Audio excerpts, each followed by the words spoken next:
Jack is back with their new single, Hang Down.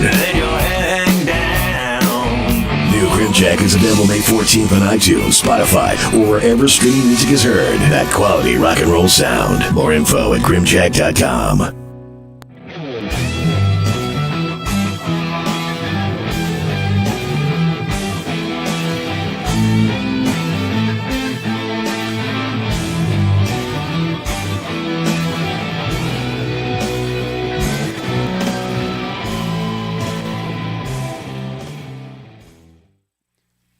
Welcome to Musings, Rants, and Guitars.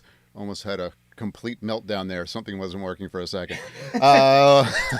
Welcome to our product spotlight series. Excuse me, I had a real panic attack there for a second. Nothing was working. I know, I was watching it. I was going, wow, he's freaking out. This is awesome. Yeah, I was. We have Wilson Effects. I am a huge fan of Wilson Effects, and we have Kevin Wilson from Wilson Effects. Hi, Kevin. How you doing? Oh, thank you. Hey, Kevin. How are you, brother? Yeah. So I have been a fan. I got one of your vibes a long time ago. I do a lot of reading, and I'm a big, gear whore, junkie, everything. Huge fans of this. Yeah, and I was searching out vibes. At one point, they got the Hendrix Trower thing going on, and somebody said, "Yeah, you got to try out this haze." I heard a demo, and then I was like, "I'm gonna go get one," and I found one, and I fell in love with it, and then I had to sell it for a crack or a hooker or both, and then I just rebought another one. So that's a good endorsement. If I have to sell something for a crack and then I buy it again, that means it was good. So and Joey just played it for a minute before he got on, and we were all pretty excited. And then you said, "Wait, I don't have one on my board," so that was perfect for timing and stuff for everything. Yeah. So I will demo it for everybody when but Kevin's going to show us some of his stuff, but we wanted to give a quick hi first. And Kevin, tell us a little bit, like, how long you've been doing this and how did you get started? Hey, wait, how did you come up with the name Wilson? Yeah, that's an odd one. Suggested to me by a guy that I sold WAS to on eBay, but he said I should name it Wilson Electronics, and the shorter version of that was Wilson Effects. So cool, very cool. All that kind of ended up sticking, and it's short, sweet. Yeah, very good. Officially, Wilson Effects has been around. I officially went live with a website and stuff around 2006. Cool. Wow. I grew up. Well, I have an electrical/electronic background, control background. So I was one of them kids that grew up in the 80s. I played. I have an old crate cabinet behind me here. I don't know if you can see it, but it's yeah. I saw it. Yeah. So I gutted it. Had some cheap kind of Celestions in it, and I gutted that and put vintage 30s in it. So, so I grew up, and actually I used to have like a GX 130 head with that, and I played through crate a lot coming up through the 80s. All solid. We all. Yeah, right. In the Digitech floor processors and all that. Sure. Yeah. And I was always playing, and then I could never. You have that sound. Everybody has a sound in their head. Yeah.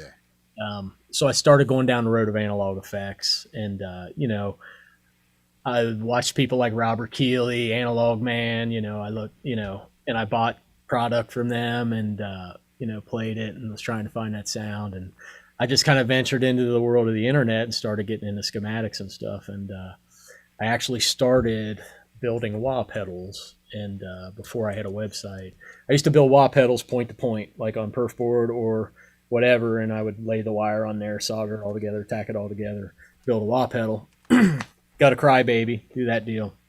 I'd sell them on eBay, Yeah. They would sell. And it's just kind of one of them things where one thing led to another.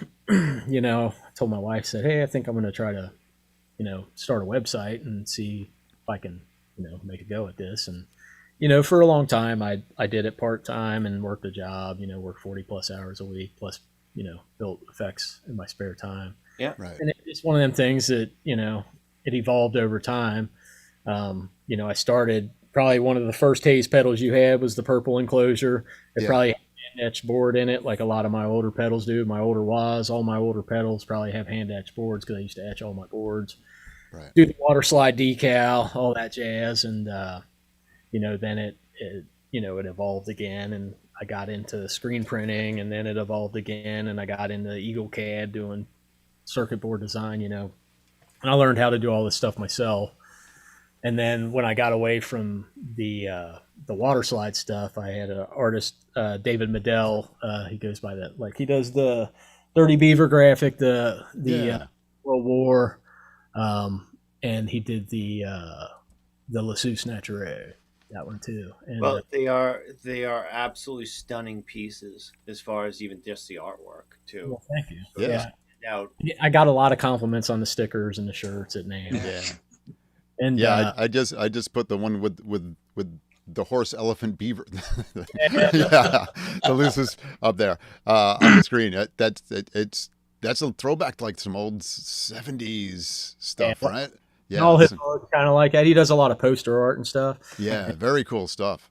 And he Very does cool. does an amazing job. I know he's done stuff for Earthquaker, he did stuff for Cattle and Bread before, that Wow. whole thing happened with them. And he's done a lot of stuff in the pedal world as well as the music world for like Tame Impala, a lot of cool bands and stuff. So Nice, nice. great artist. And then he did a whole '70s kind of the whole pinstriping thing that my pedals went to. Yeah. That whole design, did the logo design, so that's kind of how everything just kind of evolved in a nutshell. It's like I started out, and the most recent evolution, I've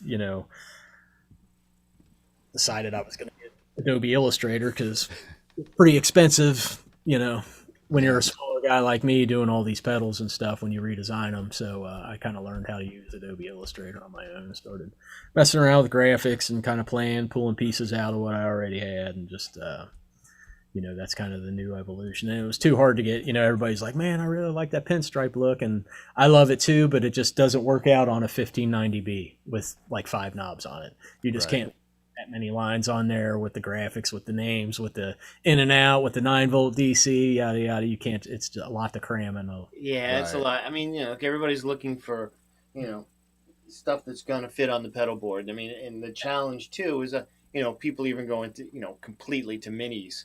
I mean, everybody wants 20 pedals on their board, but Yeah, they don't want to lug around a 5 foot.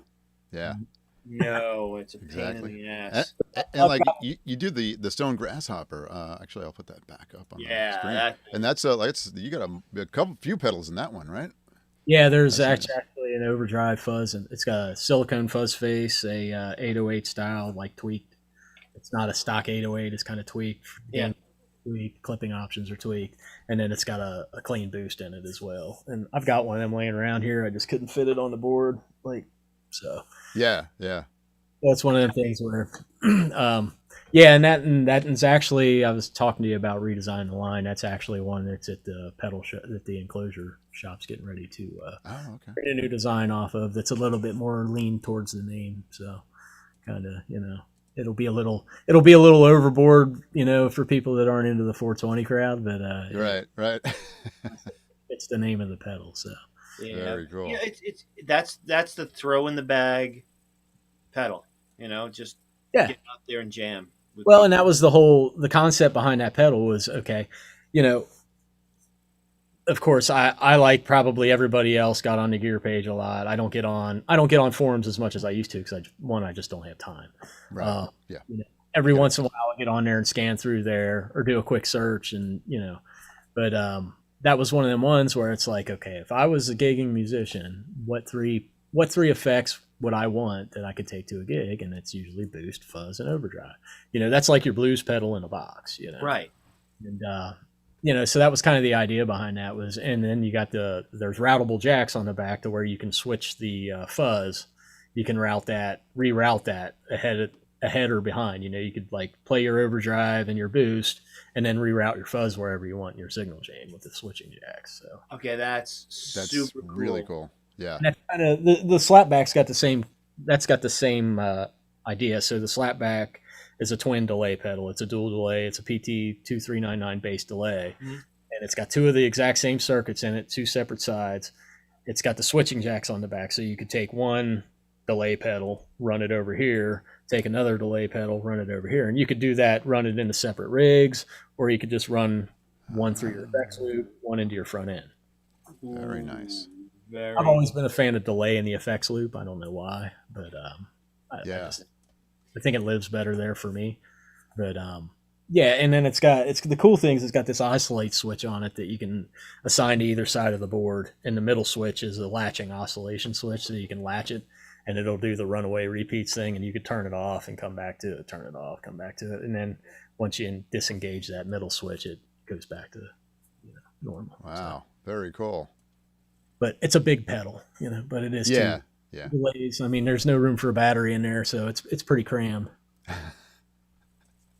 Awesome. I was just trying to think of it. I go pull it up real quick, and I'm finding all the other ones up on the site, and I can't pull it up real quick. It's all right.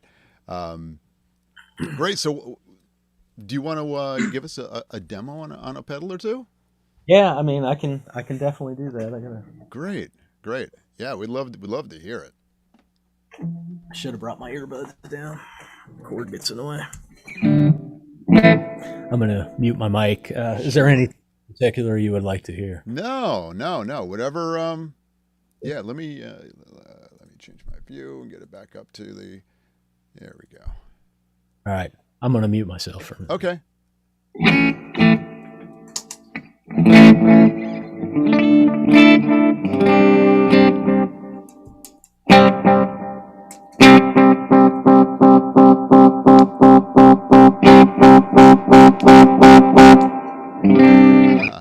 Slap back, nice.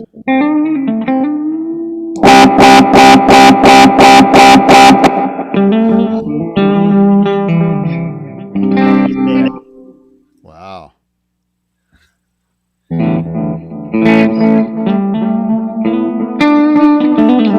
That's two delays in one. That's nice.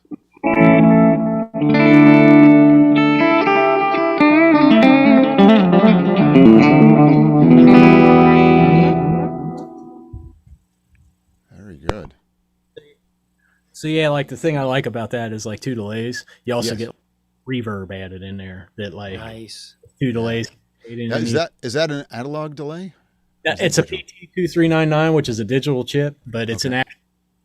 The whole design concept behind that chip was to imitate an analog delay. So Okay. you'll get the dirty, sandy repeats with it, and it's actually, in my opinion, it's probably one of the best delay chips they have out. And Nice. you'll see a lot of pedal manufacturers use that chip in a lot of different designs because there's a lot of different things that can be done with it. Yeah. Reverb pedals got the Accutronics modules in them. Right. Them are actually just a bunch of like three different, depending on which one you get, it's got different. They've got PT2399s in them, and they just have them wired in there to do different things. So. Very good. Another new one here, the compressor that I just came out with is pretty good. It's based on Ross. I like a lot of compressors are based on a Ross. I added absolutely. Right, and I've heard a lot of compressors, and there's no compressor that just gives you that squish. It's like there's a lot of studio compressors and stuff, but there's something about that circuit that just compresses, and you get this just chewy squish out of it. Yeah. Yep. But everybody needs to have a clean blend nowadays, so I added a clean blend to it. So Okay. I'll just play a few. I'll mute myself again here. Okay.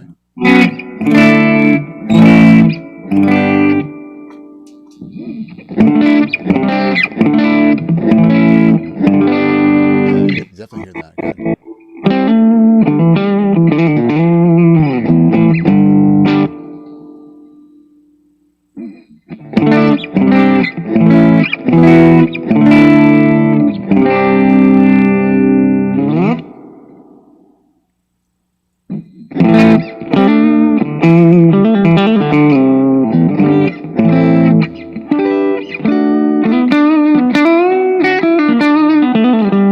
Good.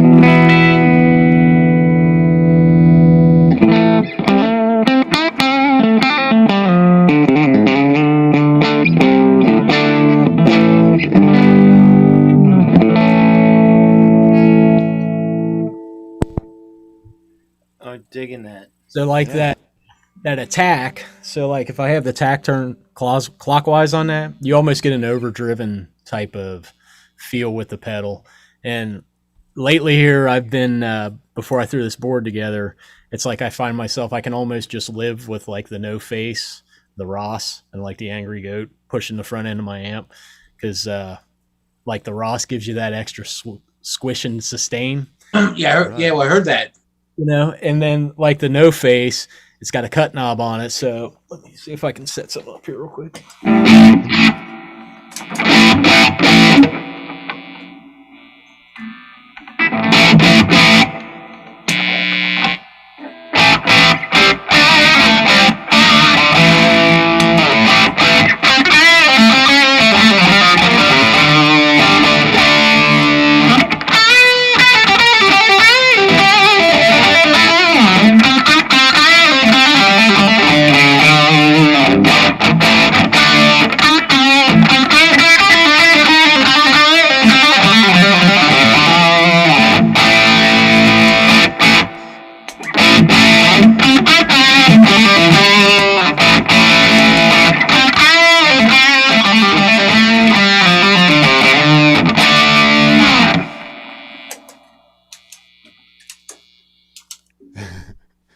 I feel like I'm tap dancing here. Yeah, I know, right?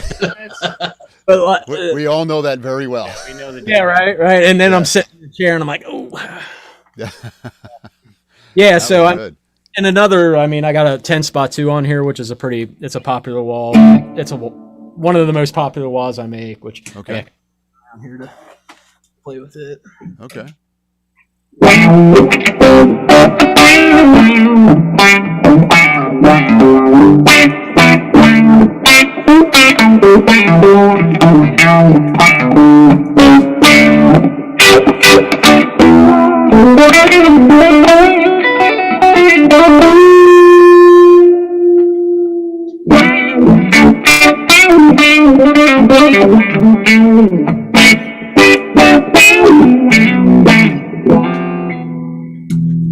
Wow.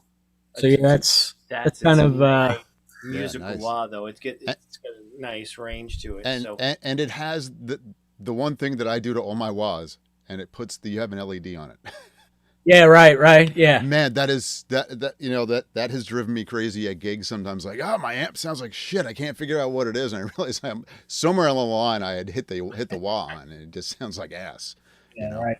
Got that high treble. So Yeah, that's back before they re-released the WH10. I ripped apart. I bought one for like $400, ripped it apart, sent the potentiometer off, had a place analyze the potentiometer and make me one that fits in the regular size wah enclosure. So that's popular, with the chili pepper crown and all that stuff. So yeah. It's and, great wahs. I mean, that's what I first heard about you was like, you gotta get one of the Wilson wahs. So yeah, that's on the short list. That and the Lotus Drive. I have a list of stuff I'm gonna be picking up. Yeah, so. now you've added to our list of things we need to order. Yeah, because they're gonna make us better guitar players, right, Tommy? Absolutely. I would be terrible without one. it's that sound in your head. Yeah. Well, Yeah. that's. I mean that. It's funny. Why does the sound change? Because one week it's great because I have this, and then it goes away, and then I get another one, and there it is again. Yeah. The thing I like about that was a lot of people don't like the boost, so I put a volume on it. So That's it's also great. buffered so you can play it with fuzz and all that. But so I like the boost on that wah because when you've got an overdrive or something going and you go to kick in a solo, it just pushes the front end of your amp like over the top, and it can add a searing, like just an over the top searing lead to your just something about that wah sound, just that circuit just really Right. Yeah. So, oh yeah. I mean, and I can't stress how important that LED is on. I can't say it enough. said that, and it's funny because I was at NAMM and I was with this guy and we're trying to test out like a true bypass box or something like that. And the only wah that I there's two wahs that I don't make with with an LED unless you request it. It's the Freaker wah and the Gray Clone. Okay. And I freaker wall on the board at NAMM, and I'm like, man, why is there, it's feeding back. I'm like, when it's bypassed, I'm like, what's going on here? And the whole time, like 10 minutes later after dude left, I was like, hey, I figured it out. The freaker wall was on the whole time. Yeah. I've done that at gigs. I've been there like just minutes before going on, and I'm like, man, this sounds like all the high. It's all high end. Like, what happened? What happened? Absolutely, you've done it. Like you're like, fuck, what did I fucking do? Yeah, and then you start tearing stuff apart. Yeah, and it's all like everything sounds like. Tommy talked me into getting one of the Bonamassa wahs, and because I had my custom one that I put the LED in. I think it was a Crybaby Hendrix, one of the early ones. And I put the LED in that, and I love it because I got the LED in it, and I did True Bypass at the same time, and now whenever I have that other wah on there, it's just driving me nuts. But now I know where to get a good wah that has an LED on it.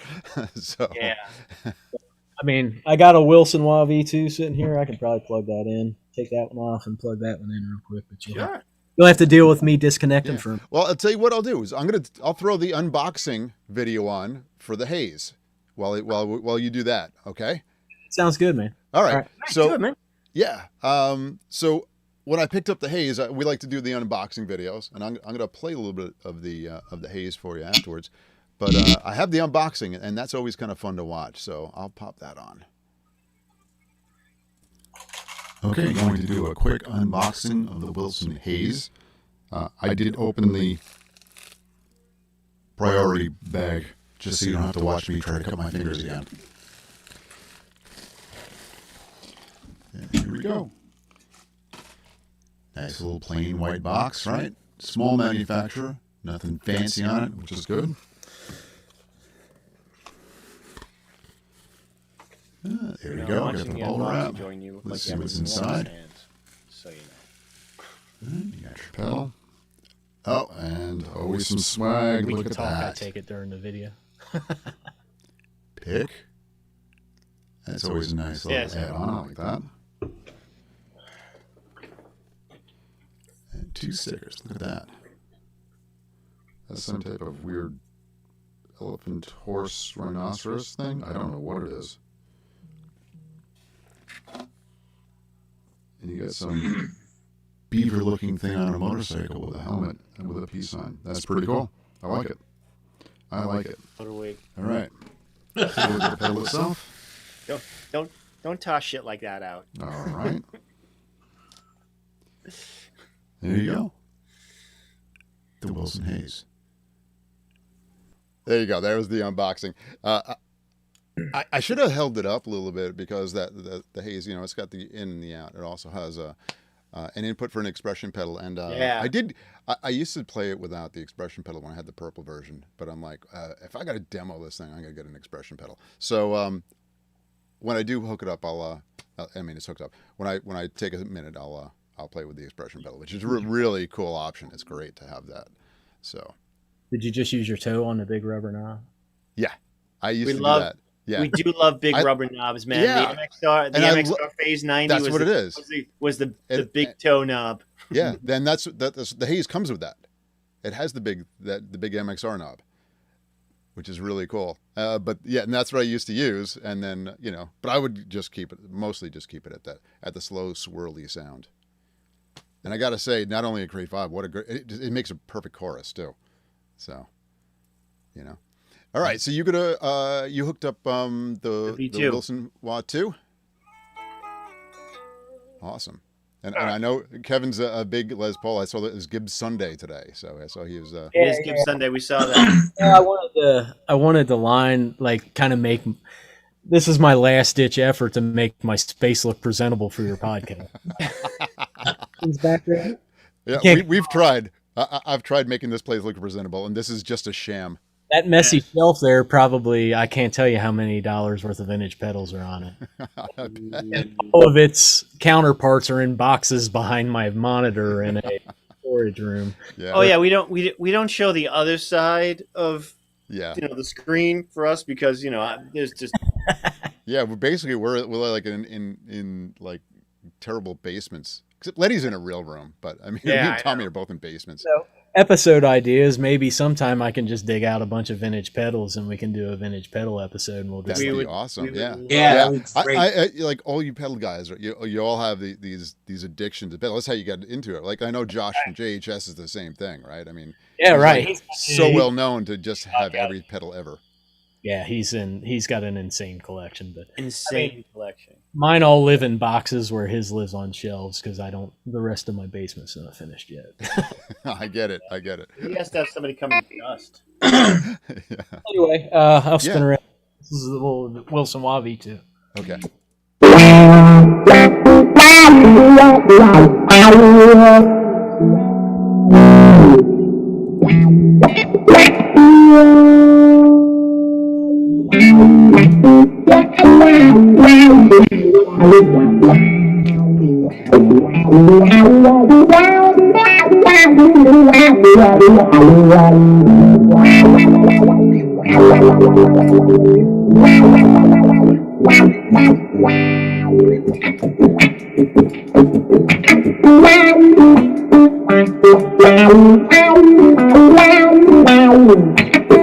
Oops. I knew I'd. That's a beautiful throw on that too. It's not over. It's not too much. Yeah, and it's got everything that all the other Wahs have on the outside, but it's all on the inside. So this one's got like a six position dip switch selector in there. Okay. And it comes, well, I don't send out paper instruction sheets with my pedals anymore. They're all on the website because Yeah. it's just a Yeah. waste. It's a waste So, of paper. it's got a bunch of different settings where you'll see there's probably a video on YouTube of me, which I know on my channel there is, that I actually have it set next to like the Clyde McCoy that I own. I have it set next to a Musonics wah, and I do this with my mini wahs too, where I'll include a setting sheet to where you can dial in them settings.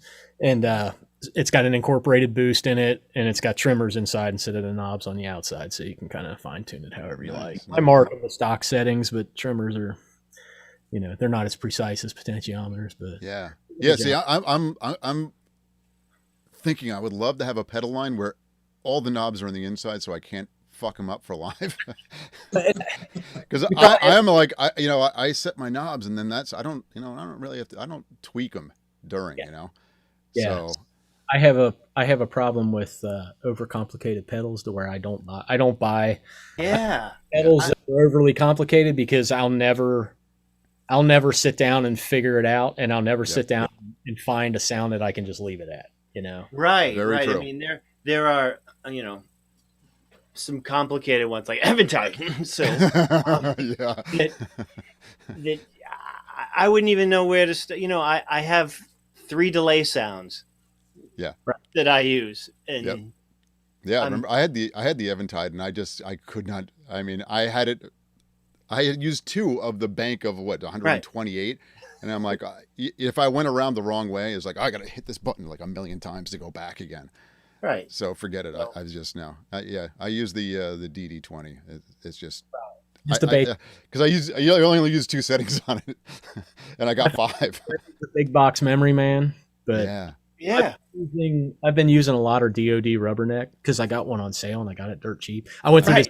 this Well, that's different. phase where I bought the compressor, I bought the phaser, I bought because they were like $45. Yeah. And Well, rubberneck, there's no problem. I will buy the most complicated thing on sale. That's Yeah. that's non-issue. Yeah. If it's on sale, I'm buying it. Definitely. sale like for like 119 brand new, and I'm like, well, I gotta buy one of them, and it's Yeah. just a simple analog delay, but you can add that rubberneck kind of deal in there. Yeah. Yeah. I've been playing through that a lot lately, so yeah. Right. Your slack back might be work out good for me. If he only has if you have 2 different delays on there, that's perfect for me. So, I haven't actually, I just dug that one out because it was living on like my demo boards are all getting restructured now because I'm Yeah. redoing. So, and I haven't yet come up.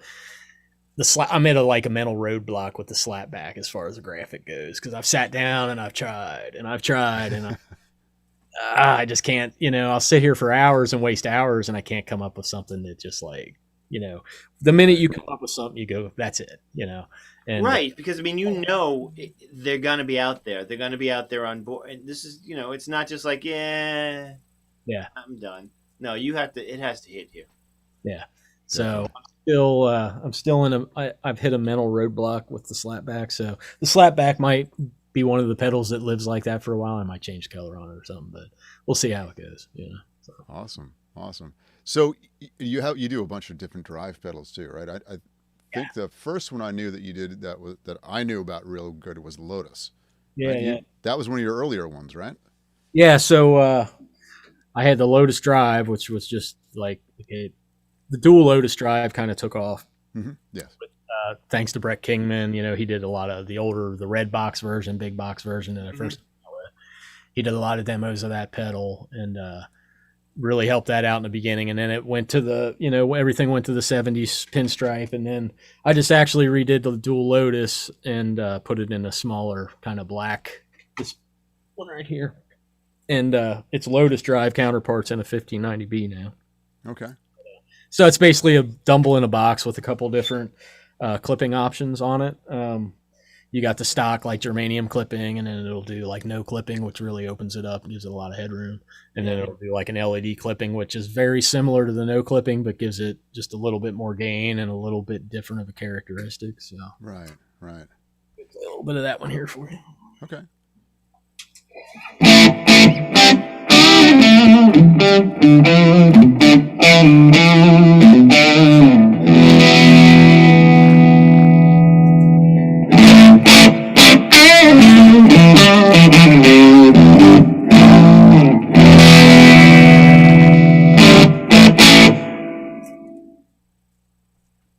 So like the presence really like interacts with the gain on this circuit for some reason. I like that.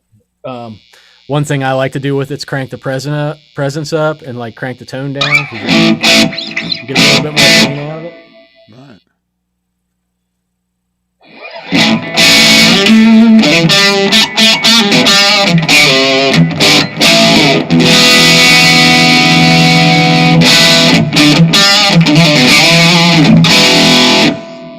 Then you can kick the other one on.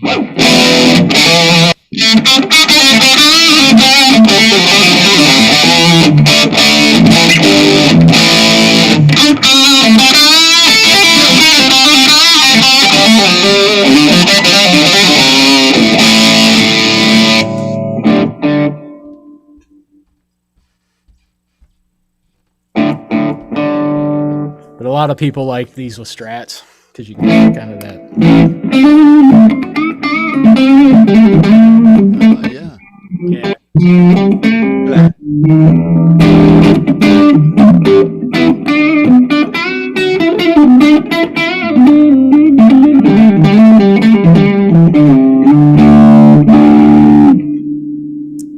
Wow. That was the next. That's pretty sweet sounding. Yeah, you can get that. It does I like it a lot because it does the light overdrive really, really well. Yeah. And when you have the two in the one box, you can kind of use the other channel kind of kick in for leads and stuff. But it also, another thing it does well is it'll kick the amp a little bit.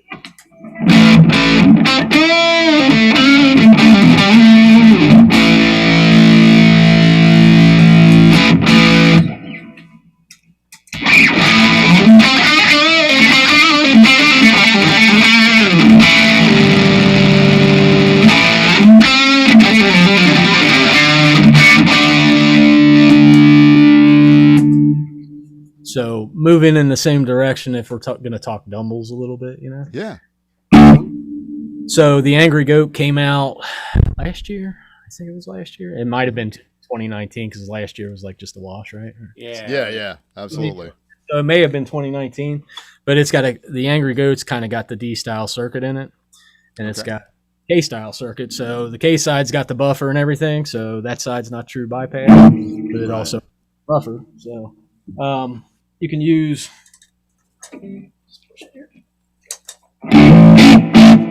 Kind of get the light overdrive thing going.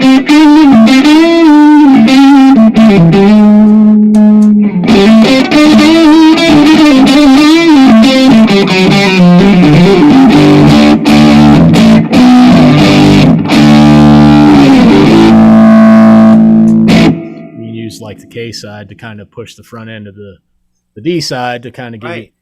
Right. And both sides really work well kind of with the, my favorite use for a drive pedal is not just I like pushing the front end of an amp. Like Yeah. there's just something that every Yeah, drive definitely.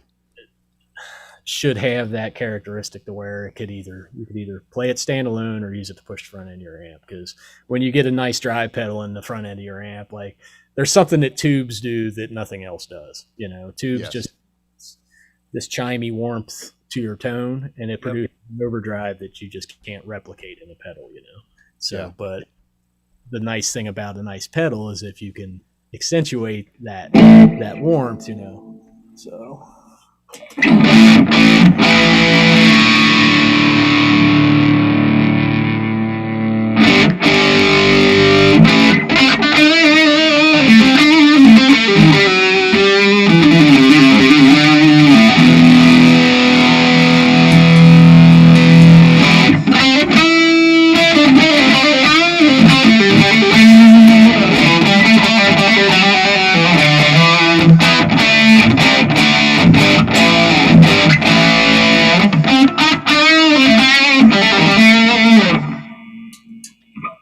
So yeah, I mean, Yeah. Yeah. It does exactly that. You know, when it's working in harmony with the amp, man, there's nothing better than that sound.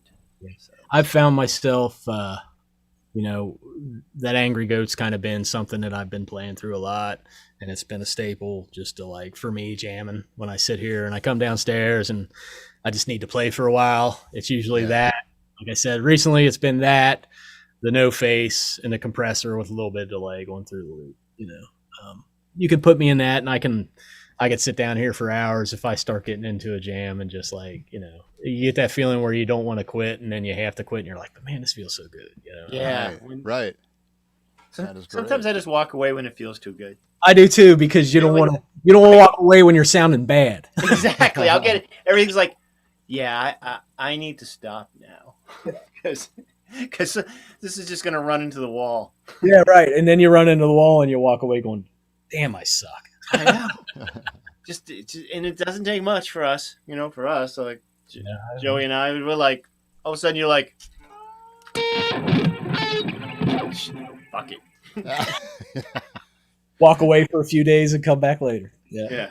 We're one of our people online that always pops in is Mike Mavrum. He's a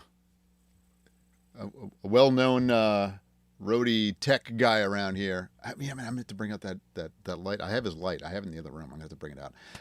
He texts for us when either one of us play. Yeah, right. Either one of us gig, he texts for us, which is great because he's a tech. He says he thinks you should send him a pedal. I'm sure you hear that from everybody. All the time. That's right, Mike. We got you. We extra next time we give away a pedal. I'm gonna put Mike a couple extra giveaway raffles in there for him. Just a giveaway. That just reminded me of something because I'm giving away a pedal today, and I did the Instagram like the whole game. Oh yeah, did you? And I actually picked the winner, but it's on my phone.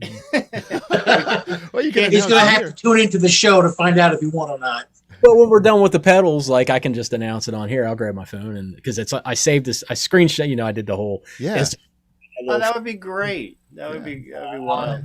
Here and then I'll post it on Instagram. So. Yeah, that's great. That'd be good because we'll give you a little extra. It's we do the same thing. We have stuff that we use and we don't use, and then like, let's give it away. Let's give it away to somebody. You know, like yeah, you gotta right. Subscribe. You know, Yeah, right. Yeah, you gotta something. You gotta build up the fan base somehow. You know, gotta follow me. You gotta like, and you gotta tag 3. Yeah. Well, I'll tell you what. I'm gonna grab my guitar and I'll put on the haze. So you guys talk amongst yourselves. I'm gonna put this big heavy thing down.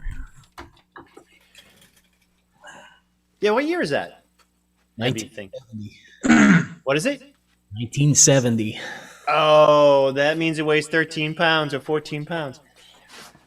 I've got a 72. Yeah. What was that? It plays like no less. Like I've got an R8 behind me. Yeah. And that 1970 has got like almost the fretless wonder thing going on. Yeah. And it's just, I've never felt a fretboard that plays like that fretboard. I have a 72 gold top. Yeah. That I put the Bigsby on it. You know, the humbuckers or no, P90s. Oh man. Dude, but it weighs 20 pounds. Yeah, right. Dude, before I put the Bigsby on it, It was my gigging guitar for years when I was a young man. Mhm. I played it standing up the other day. Good God Almighty, man! This is a young man's game. Yeah. Those things are heavy. Yeah. So I mean, this isn't too bad. This is one of the Jeff Becks, and it's a really nice weight. So I use a lot. SG and that's a little bit lighter. Yeah. The neck on that thing's like thin. And when I was at NAMM last time out, whenever that was, 2018, and they had just come out with the 6 issues. Yeah. They did a fantastic job with it. The necks still aren't as thin as the even that 70 neck is just. Oh yeah. That's it. Which I understand why they don't, because I mean, if that thing fell over, it'd probably. Right. It was just a little short. All right. You Well, all right? I have the haze on. So obviously, got that really nice vibe. Oh, that's rich. Yeah, it really is. Yeah, Let me it's so good. I like that. let me do this. I'm gonna put this down so I can actually get to the. Can you guys hear me? Still? Yeah. Okay, good. All right. So this is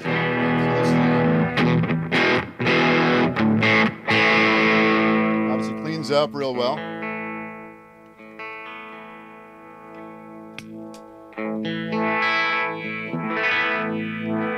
Really rich and thick, right? Love that.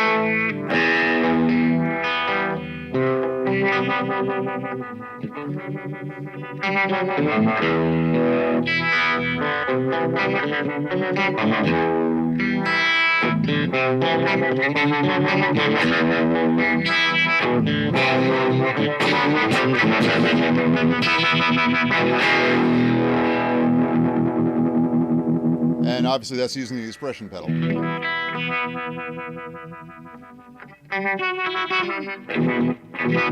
So nice. Yeah. You know, Now so we'll go over to chorus, right?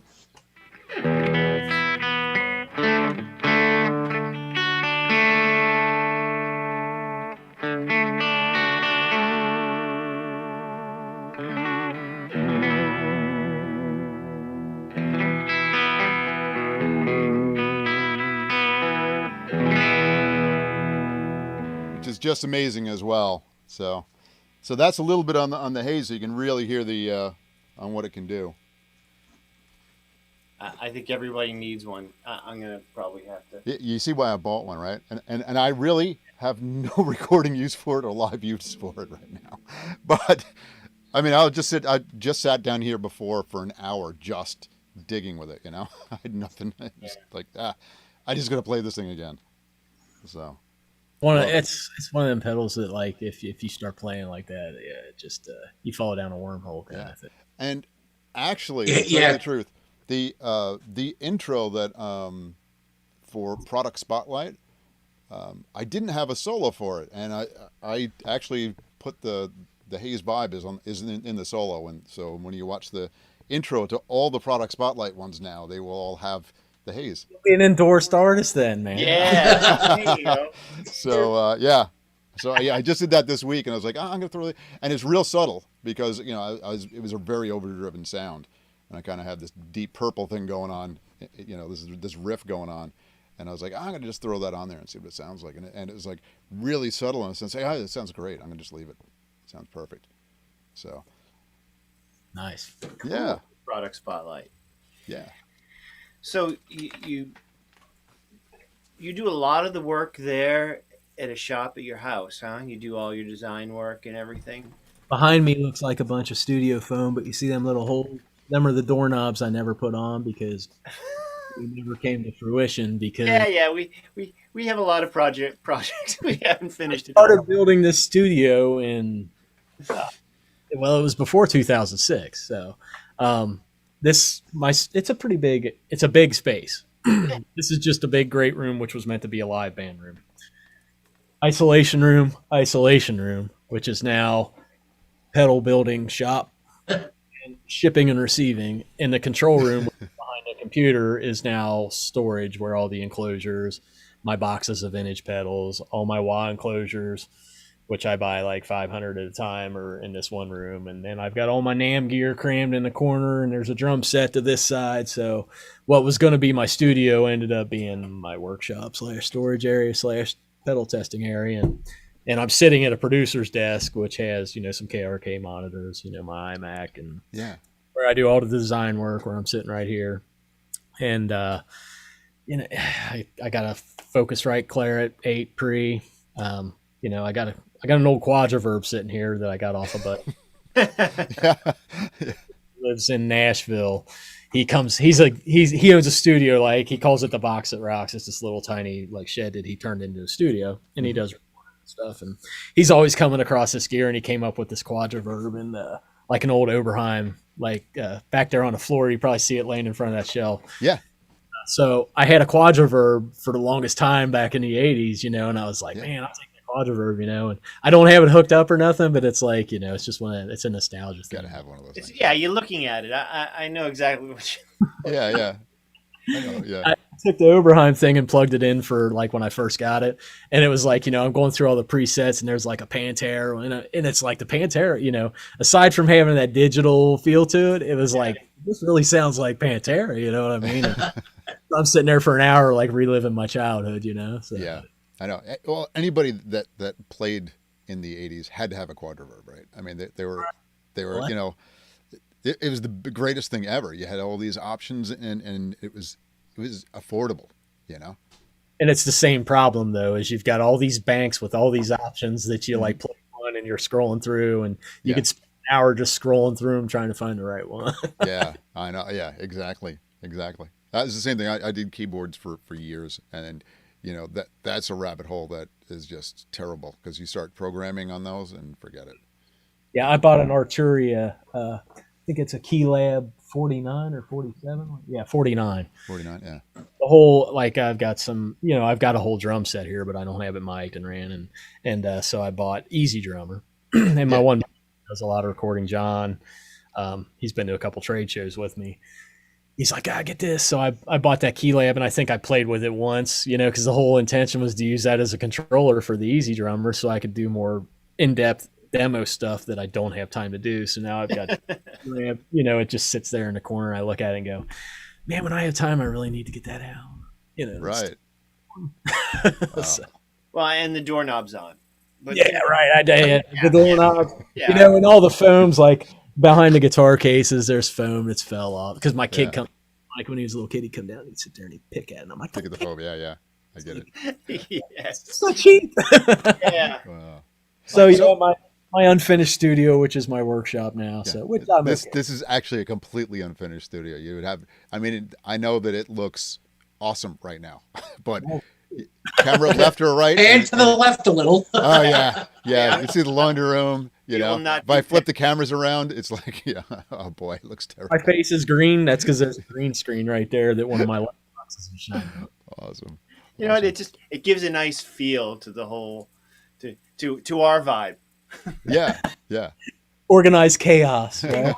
Exactly. I mean, it's like it's a music studio, it's a pedal building place, it's a video. I bought this video thing, and I've got all kinds of cameras, I got all kinds of mics, I got all kinds of gear that I don't use now because of NAMM. It's like I got this whole, I can't go do trade shows, and you guys are in New York, so you ever Stomp Box exhibit in Brooklyn? Yeah. Mhm. Well, before COVID shut everything down. And that was great, man. It was a little venue. All I had to bring was a pedal board, man. You know what I mean? Yeah. And it was to pack all these cases and worry about shipping stuff there. I threw it in my car. I drove to New York, I did the timing right. Got there at 1 p.m. So Oh, good. Yeah. the only traffic I hit was downtown New York, really. Okay. So. Well, And No Brooklyn, avoiding that. there is no avoiding any. Wasn't traffic. traffic. It's It wasn't a traffic problem. It was like I got to the tunnel. Everything was cool. I got to the tunnel. Once I got through the tunnel, we weren't moving because there was too many people walking across the street. Yeah. So it took me an hour to get to Brooklyn to Bushwick to where I was staying at. When I Bogart Motel. I don't know if you ever. Yeah. It's a neat little. It's the only hotel in Brooklyn. in Bushwick. Yeah. So. the only one you would want to stay in anyway. Yeah, right. It was this cool little hotel, and what was it? Ramona's Pizza was right there, man. Yep. So, yeah, I had Ramona's every night. I think. Yeah. Well, that's one thing we have is exceptional pizza. yeah. Absolutely. So, wow. So So, yeah. let me ask. We always ask it like, we have a lot of musicians coming on here, obviously, and and different manufacturers too, but you're a gear guy as well. Do you have one of those pieces of gear that you would like to have back that maybe you sold for, something, or you lost or was stolen? Do you have No, a you piece of gear need that to you pay like to get back? Well, get rid no. of the bodies. So my whole thing is like with my take on gear now is I don't sell. I buy pedals and I buy gear, but I don't sell it anymore because I did when I had we talked about having the crate and all that. I sold my crate head. I sold it for like $130. I had an Ibanez, the original when Ibanez came out with the Korn model. I had a 7-string that I bought off this dude that probably wanted cracking a hooker or something. He sold it to me for $100, dirt cheap. Sold that for like $700. But the one thing that I sold that I wish I had, which it's really not. I mean, I had a Russian Big Muff in the green box. Yeah. It came in the case. My wife gave it to me. Well, she was my girlfriend at the time. She gave it to me for my birthday. I'm sure she probably paid 30-something bucks for it. Mm-hmm. I sold it for $134, and I thought I was selling, and I sold that, and I wish I had that thing back today because at the time I didn't know what it was going to be worth. You know what I mean? Yeah. Now, I still I have the little crate still. I sold the pedal. I was keeping things in the crate that I didn't really want to get rid of at the time, but so. Yeah. But yeah, I sold one too, which it kills me because now I'm a fuzz freak now because of so much stoner rock is so cool, and just to so now everything's a clone of those and stuff. So there's a lot of great fuzzes, but yeah, that one I should have kept too. So yeah, I wish I had that. And, there was a TS9 I had that was like an '80s. I can't remember what year it was. I got it dirt cheap, and I turned around and sold it. I made a few bucks on it, but you can't touch a vintage TS9 or TS808 for Hell, you can't even touch a TS10 right now. All right. Is that what about the Sound Tank series? You might be able to pick up one of those. Not the Sound Tank. Remember the plastic Sound Tanks? Hey, you know what? The Sound Tanks are great. Everybody should buy one. Does anybody have any that we can just try and jump the price up a little bit? Yeah, I know, right? Yeah. I do have a question. Rich Correo from, what's he on? He's on Facebook Live. Asked, what do you suggest is your most versatile pedals or your must-have, Kevin? I mean, most versatile. I'm gonna have to probably go with one of my wahs because my whole thought process behind the wah when I designed like the whole exterior knobs and all that thing was, wasn't necessarily. I wasn't thinking of myself, who's not a really, if I given me the knobs on the outside, I'm going to turn them for days and I'm never going to leave it alone and I'm not going to find a sound.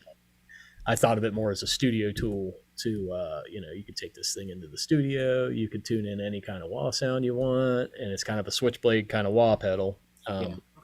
So yeah, that I would have to go, and wahs are kind of, some people, there's not a lot of people that are into wahs nowadays, but right. A popular wah pedal now is the Freaker wah because it's not really a wah pedal. It's a synthy kind of, it does the volume drop at the heel, but it's got a switch underneath that you can eliminate that.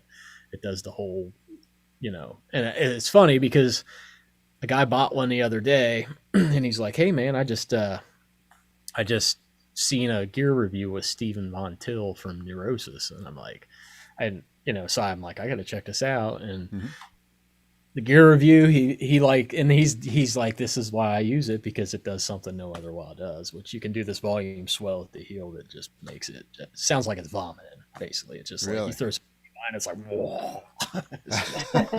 I don't have one here that I have built or anything that I could show you right now, but it's a unique. There's demos out there on them, all over YouTube. Right. Very cool. Cool. I hope that answered your question, Mike.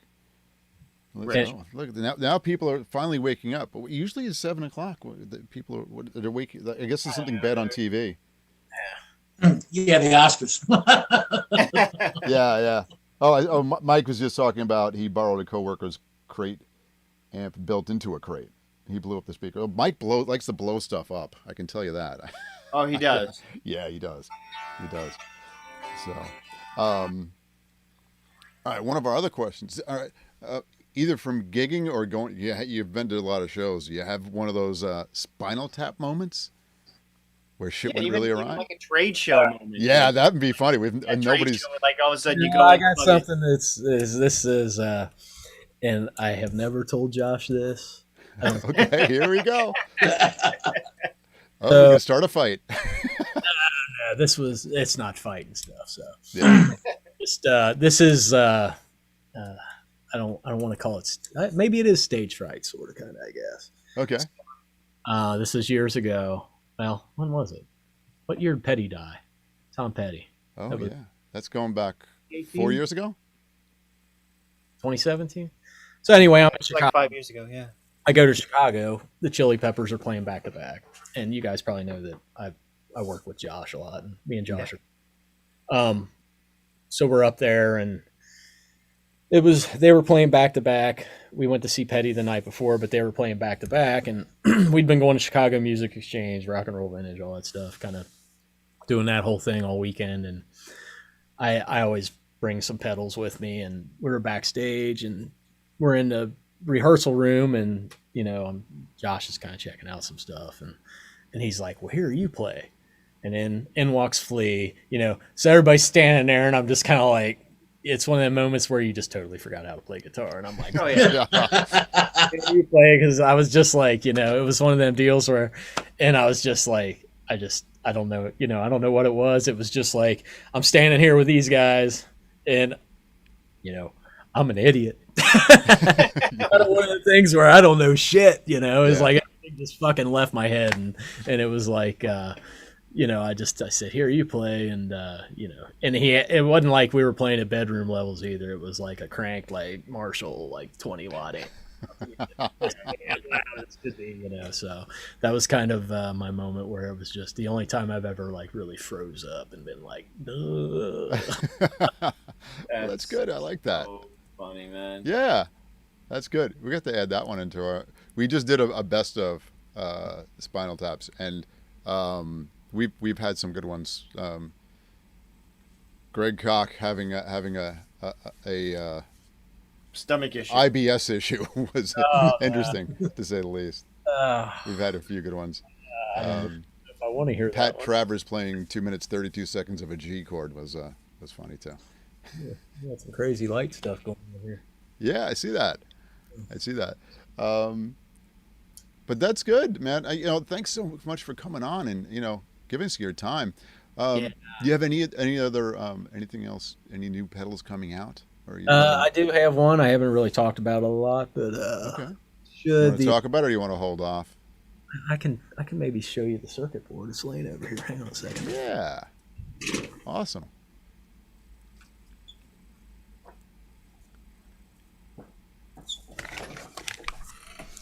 So this is it. Uh-huh. You can't really see a lot because all the pots are in the way. But Yeah. Ah. Wow. So How close? actually this I tweaked and it's like when I designed this board, I had some, well, you can't see it on the front, but there's stencil on there that I was like, there were some mods that I wanted to put in there, and it says not really necessary on there. Like some of them ended up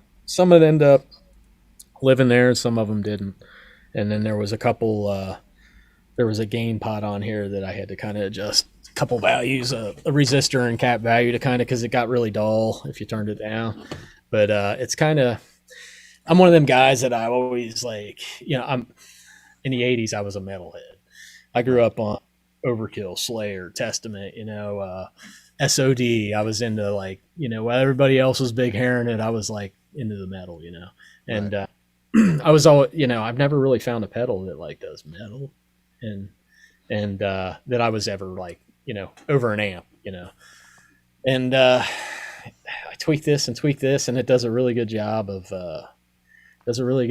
doing like the light breakup, as well as like you can scoop the mids and just like do some crazy like DRI kind of like just Wow.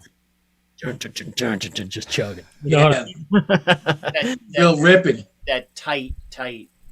Yeah, and and it's got a contour knob on it that'll like you can bring that chug in or you can tune that chug out, and this little switch gives you like a real compressed sound, or you flip it the other way and it runs it through some LEDs. It just boom opens the headroom up and really livens it up a bit. So I haven't really shared the name or anything yet. So, Okay.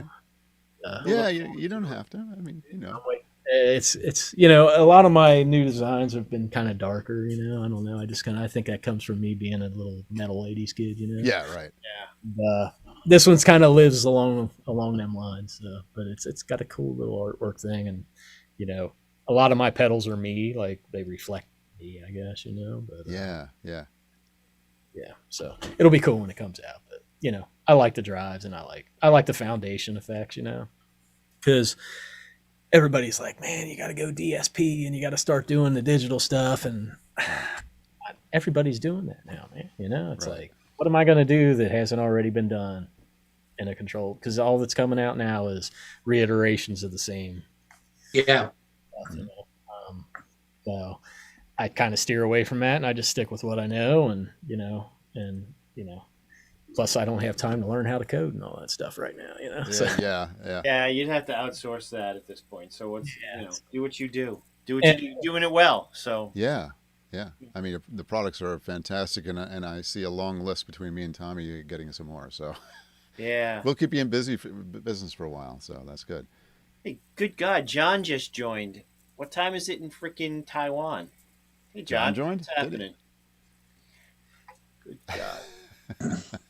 So I just want to say once again, Kevin, thanks so much for giving us your time, and let's we'll sign off, but stay with us for a minute after we sign off. I'm going to put a quick self plug of the Grimjack thing back on, since we have a single coming out, and I guarantee you on one of the new songs we are going to use, I'm going to use the Vibe. So that's gonna be hitting it up there. All right. So we'll say goodbye, then I'll throw the commercial on. All right. And Bye, folks. It was Thank a you. great show, Kevin. Thank you so much, man. It was a pleasure having you on and just talking about some of these beautiful freaking pedals. Yeah. Thanks. Thank you, man. All right. Grim Jack is back with their new single, Hang Down. New Grim Jack is available May 14th on iTunes, Spotify, or wherever streaming music is heard. That quality rock and roll sound. More info at grimjack.com.